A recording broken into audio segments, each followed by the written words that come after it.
Hello all, my name is Rishabh Bagel and this work has been supervised by Professor Ravi Kiran from CBIT IIIT Hyderabad.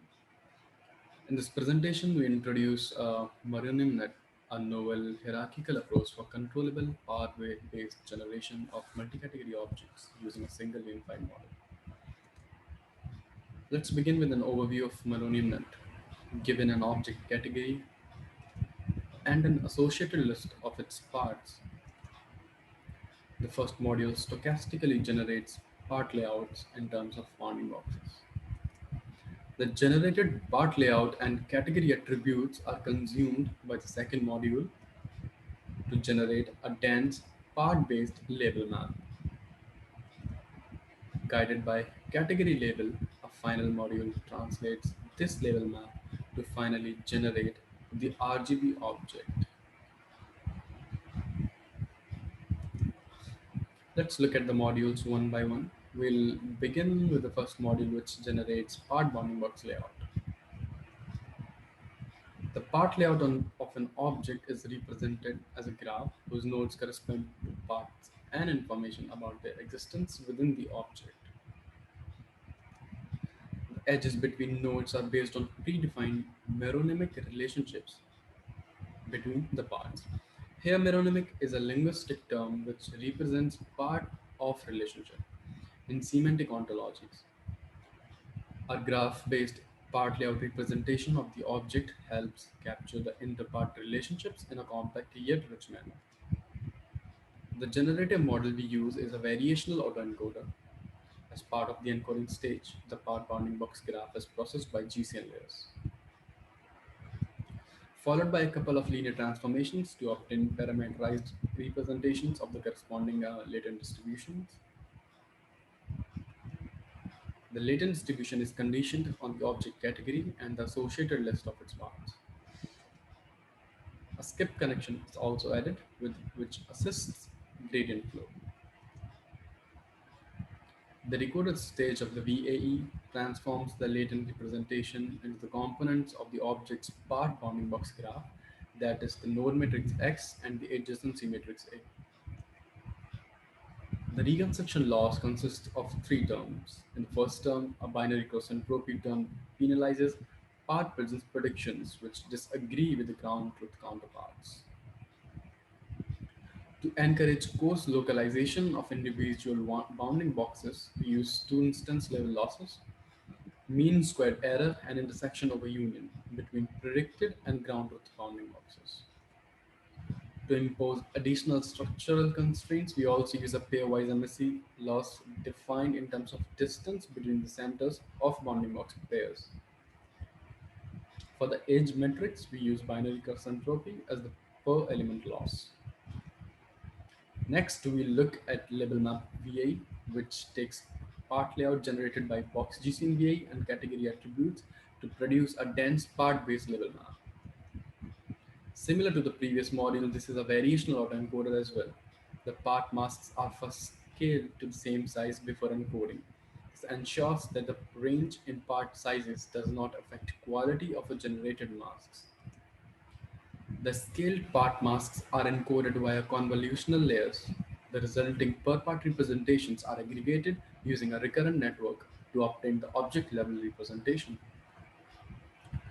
Also, to incorporate the layout aspects, the bounding boxes generated by previous module are also encoded in a similar fashion. The bounding box encoding is fused with the aggregated mask-based object encoding. This helps capture both local and global aspects of object geometry. The fused representation is processed by linear transformations to obtain parameterized representations of the corresponding latent distribution. Similar to the previous module, the latent space is conditioned but on object category and the aggregated bounding box representation in this case. In a manner that complements the encoding stage, the decoding stage of label map VA transforms the latent representation into binary masks of the object as shown. The reconstruction loss is per pixel binary cross entropy averaged on a per mask basis and subsequently over parts presented in the object. Now we come to the final module, guided by category label. The label to object module translates the label map obtained previously to finally generate the RGB object. We design label to object as a category conditioned variant of the SPADE architecture by Park et al. To encourage category aware translation of label map into corresponding object. The one hot category representation is appropriately transformed and concatenated with the scaled label maps along the module pipeline as shown. Complementing our category aware generator, the loss function features a category aware discriminator as indicated. We use the large scale part segmented object dataset, Pascal parts. This plot shows the density distribution of part counts and object instances for each category. The varying range and the frequency of part occurrences across categories, combined with the requirement of object generation, form a single unified model, and it poses a lot of challenges. Let's look at sample generations by MeronymNet. For each sample, the generated bounding box, corresponding label map, and the RGB object can be seen.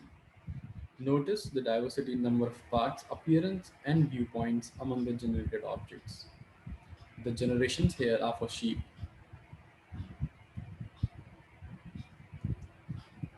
This is for person,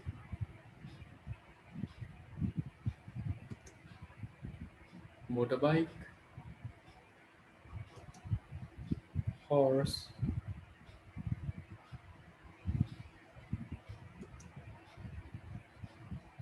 airplane,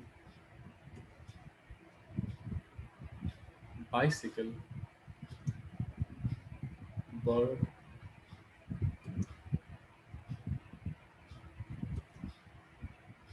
cat, and car. Let's look at example of interactive modification enabled by MeronymNet.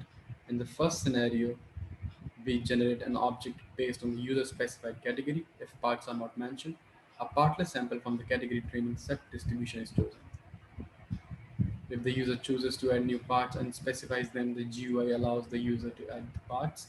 When the user clicks render button, the augmented label map is processed by label to ops module to obtain the updated object generation. A similar process flow allows the user to manipulate the object at bounding box level. This is especially useful for creating cartoon-like exaggeration as shown in the examples above. In another scenario, the user may specify desired edits at a higher level, for example in terms of parts to be added or removed. The updated part list is subsequently used for generating the corresponding objects. Notice that the viewpoint of rendering object has changed from the initial generation to accommodate the updated part list. This scenario especially demonstrates MeronymNet's holistic part-based awareness of rendering viewpoints best suited for various part sets. The above graphic represents our part-based generation pipeline. The input and output entities are represented as blue circles. The red labels denote the modules which process these entities. No baseline generated models exist currently for direct comparison. Therefore, we design our own baselines by repurposing existing generative architecture. The closest baselines are existing approaches which have semantic conditioning as input and opt RGB images. We modify these to take category and part information as semantic conditioning input and output RGB objects, as shown. Layout VI originally generates object bounding boxes given an object list or for a scene. Layout 2 and translate object bounding boxes to RGB scene. We repurpose them as shown. We also set up baselines by replacing one or more of our original pipeline components with existing scene generation approaches. The above graphic summarizes the baselines we set up for comparison. The diversity in our baseline configuration provides an opportunity to evaluate the feasibility of repurposing existing scene and single category object generation models for a problem setup, and that is part of their large scale object generation. In terms of the popular quantitative measure FID, MeronymNet obtains best overall score compared to the baselines. At the category level, the category condition version of SBGAN is seemingly better for some categories. However, MeronymNet's performance is especially superior for object categories with large range in parts and object geometry. This can also be appreciated from sample generation. Notice that our generations are closer in quality to real counterparts from test set. Also note that the SBGAN tends to produce blurry and disconnected objects. To conclude, we have presented MeronymNet the first ever part and category controllable generative model for 2D object sprites. A model generates diverse looking RGB object sprites in a part of their mirror across multiple categories using a single unified architecture. Via our evaluation, we have shown that scene generative models in SOTA cannot be simply repurposed for object generation. In short, the seemingly reasonable analogy objects are to scene what parts are to an object does not apply here. This is because the geometric and photometric constraints for parts and objects are stricter compared to object and scenes. Check out our project page for code and additional resources. Thanks for listening.